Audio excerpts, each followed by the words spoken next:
வணக்கம். ரமா கோவிந்த் தெய்வீக பதிவு சேனலில் இன்றைக்கி நம்ம பார்க்க போகிற பதிவு கிருஷ்ண பகவானுக்கு கோவிந்தா என்ற பெயர் எப்படி வந்தது அப்படின்றத பார்க்க போகிறோம். அது மட்டும் இல்லாமல் கிருஷ்ண பகவான் அருளால் கண் பார்வை கிடைத்தும் மறுத்தவர் யார் என்பதை பற்றியும் இந்த பதிவில் நாம் பார்க்க போகிறோம்.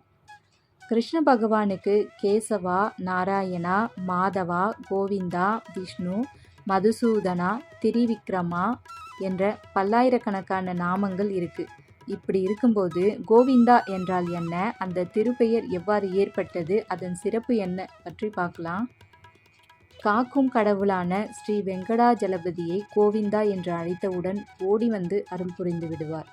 கோ என்றால் உலகம், விந்தன் என்றால் காப்பாற்றுபவன் என்றும் பொருள். கோவிந்தன் என்றால் உலகில் உள்ள உயிர்கள் அனைத்தையும் காக்கும் கடவுள் என்று பொருள். விஷ்ணு பகவானுக்கு ஸ்ரீ விஷ்ணு சகஸ்ரநாமத்தில் 1000 திருநாமங்கள் உண்டு. அவற்றில் சிறப்புமிக்க பெயர்கள் 12. அதிலும் சிறப்புமிக்க நாமம் கோவிந்தா என்னும் நாமம். ஜகத்குரு ஆதிசங்கரர் கூட பஜ கோவிந்தத்தில் கோவிந்த நாமத்தை தான் சிறப்பாகவும் கூறியிருக்கிறார். எவ்வாறு வந்ததுன்னு பார்க்கலாம்.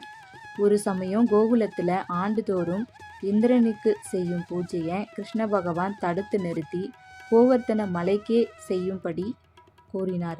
அதனால் கோபமடைந்த இந்திரன் செயலை கிருஷ்ண பகவான் தனது சுண்டு விரலால் கோவர்த்த மலையை தூக்கி கோகுலவாசிகள் அனைவரையுமே பாதுகாத்தார். அப்போதுதான் இந்திரன் தனது தவறை உணர்ந்து கிருஷ்ணரிடம் மன்னிப்பு கேட்டான். அந்த நேரத்தில் அங்கு வந்த காமதேனு பசு கிருஷ்ண பகவானிடம், எங்கள் அதிர்ஷ்டம், நீங்கள் இடையர் குலத்தில் பிறந்தீர்கள். எனது குழந்தைகளாகிய அனைத்து பசுக்களையும் நீங்கள் காப்பாற்றுகிறீர்கள். அதனால் நீங்கள் எங்களுக்கு தேவாதி தேவராவீர்கள்.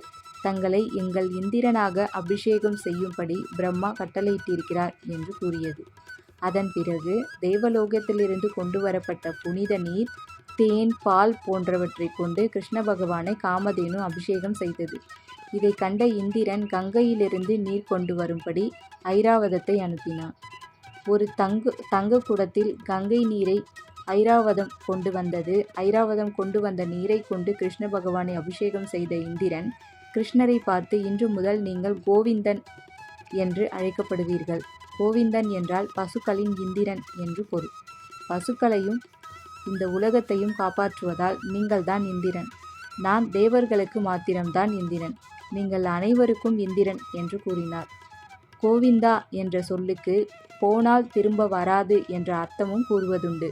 பூமியில் மனிதராக பிறந்து அவதிப்படுபவர் இத்திருநாமத்தை விடாது பற்றி கொண்டால் இந்த பூமியில் மீண்டும் பிறப்பெடுக்க மாட்டார். கோவிந்தா நாமம் சொல்ல சொல்ல போன உயிர் மீண்டும் திரும்பாது என்பதே இதன் பொருள். அதாவது மறுபிறவி என்பது இல்லாத நிலையாகும். மேலும் தானத்தில் சிறந்த பசு தானம் செய்த புண்ணியத்தையும் இந்த நாமத்தை கூறுவதால் கிடைக்கும் என்பதும் குறிப்பிடத்தக்கது. கிருஷ்ண பகவான் அருளால் கண் பார்வை கிடைத்தும் மறுத்தவர் அரிது அரிது, மானிடராய் பிறப்பது அரிது. அதனினும் கூன் குருடு செவிடின்றி பிறப்பது மிகவும் அரிது என்று தமிழ் மூதாட்டி கூறியிருக்கிறார். மானிட பிறப்பின் மேன்மையையும் அதன் மகத்துவத்தையும் நாம் அறிய முடியும். கூன் குருடு செவிடு என்று எதற்காக ஔவையார் கூறினார் என்றால், இறைவனை வணங்கும் போது நன்றாக நிமிர்ந்து நேராக நின்று இறைவனை கண்ணார கண்டு தரிசித்து அவனது புகழை பாடியும் கேட்டும் வணங்க வேண்டும் என்பதற்காக அவ்வாறு கூறினார். அவ்வாறு இருக்கையில் பிறவியிலேயே கண்பார்வையின்றி பிறந்த ஒருவர் இடையில் இறையருளால் கண்பார்வை கிடைத்த போது அவன் அதனை வேண்டாம் என்று கூறியது உலகிலேயே மிகவும் ஆச்சரியம், அதிசயமுமான செயல். இதையடுத்து அவ்வாறு கூறியது யார், எதற்காக அப்படின்னு பார்க்கலாம். நாட்டின் தலைநகரான டில்லி அருகே உள்ள சிஹி என்ற மிக குக்கிராமத்தைச் சேர்ந்த சூதாசர். இவர் 1478 பிறந்தபோது பிறவியிலேயே பார்வையற்ற குழந்தையாக பிறந்ததால் அவரது 6 வயதில் வீட்டை விட்டு துரத்தப்பட்டார்.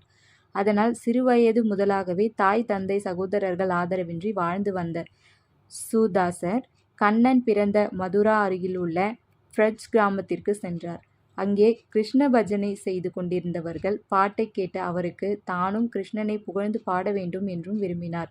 மேலும் தன்னையும் ஒரு நாள் கிருஷ்ணன் பாட வைப்பான் என்ற நம்பிக்கையோடு அந்த கூட்டத்தோடு சேர்ந்து கொண்டார். ஒரு நாள் அவர்கள் அங்கிருந்து வேறு ஊருக்கு சென்றபோது கண் தெரியாத சூர்தாசரை உடன் அழைத்து சென்றால் பல சிரமங்களை சந்திக்க வேண்டி வருமென்று கருதி அவரை விட்டுவிட்டு சென்றனர். அதைக் கண்டு கலங்காத சூர்தாசர் தனக்கு தோன்றிய கற்பனையில் கிருஷ்ணன் பாடல்களை பாடினார். ஒருநாள் அந்த ஊரில் உள்ள ஒருவர் சூர்தாசனிடம் குறி கேட்டபோது அவர் சொன்னது நடந்ததால் ஊர் மக்கள் அவரை போற்றினர். அவர் ஒரு அதிசய பிறவி என்று கொண்டாடினர். மேலும் மாலை நேரத்தில் கிருஷ்ணனை குறித்து சூர்தாசர் பாடும் பாடலை கேட்டு பெரும் கூட்டம் சேர்ந்தது. இந்த நிலையில அந்த கிராம தலைவரின் மகன் ஒரு நாள் காணாமல் போனதை அடுத்து சூர்தாசரிடம் வந்து குறி கேட்டனர். சூர்தாசரும் ஒரு இடத்தின் பெயரை கூறி அங்கே சென்று பார்க்கும்படி கூறினார். கிராம தலைவரும் சூர்தாசர் கூறிய இடத்திற்கு சென்று பார்த்தபோது அங்கே அவரது மகன் அழுது கொண்டிருப்பதைக் கண்டு ஆச்சரியம் கலந்து மகிழ்ச்சியடைந்தார். இதையடுத்து சூர்தாசரின் பேரும் புகழும் பெருகி அவருக்கென தங்குமிடம் அமைத்தும் கிருஷ்ணனை குறித்து பாடல்கள் பாடுவதற்கு தம்பூரா வாங்கி கொடுத்தும் உற்சாகப்படுத்தினர். அதனால் கிடைத்த ஊர்மக்கள் ஊக்கத்தில் சூர்தாசர் சுமார் 8000க்கும் மேற்பட்ட பாடல்களையும் பாடினார். இந்த நிலையில கிருஷ்ண பகவான் ஒரு நாள் சூர்தாசரை காண வந்து அவர் முன் அமர்ந்து, சூர்தாசரே, என்னை பாருங்கள் என்றார். கண்களை திறந்து கிருஷ்ணரை பார்த்த சூர்தாசர் கண்ணா கண்ணா என மகிழ்ச்சியும் அடைந்தார். அப்போது ஸ்ரீ கிருஷ்ணர், சூர்தாசரே, உமக்கு என்ன வரம் வேண்டும் என கேட்க சூர்தாசரோ, என்னை மீண்டும் குருடனாக்கி விடுங்கள் என்றார். கிருஷ்ணா, உன்னை கண்ட கண்கள் இனி யாரையும் பார்க்கவே கூடாது என சூர்தாசர் வரம் கேட்க கிருஷ்ணரும் அவ்வாறே ஆகட்டும் என்றார். அதனால் மீண்டும் கண்பார்வையற்ற சூர்தாசரின் கனவில் ஒரு நாள் வந்த கிருஷ்ண பகவான் தன்னை காண பிருந்தாவனத்திற்கு வா, அங்கே உனக்காக காத்திருக்கிறேன் என்றார். அதன்படி சூர்தாசர் பிருந்தாவனத்திற்கு சென்றபோது அவரது வழித்துணையாக கிருஷ்ண பகவானே ஒரு குச்சியை பிடித்து கொள்ளும்படி கூறி அழைத்து சென்றார். தன்னுடன் வருவது கிருஷ்ணர்தான் என்பதை அறிந்து கொண்ட சூர்தாசர் பிருந்தாவனம் வந்ததும் கிருஷ்ணனின் கையை தடுமாறி பிடித்தார். அதற்கு கையை விடுங்கள் என்று கூறிய கிருஷ்ணனிடம், உன்னை எப்போதோ என் மனதில் சிறை வைத்து விட்டேன் என்ற சூர்தாசரை மகிழ்ச்சியோடு கட்டியணைத்து கொண்டார் கிருஷ்ண பகவான். நன்றி.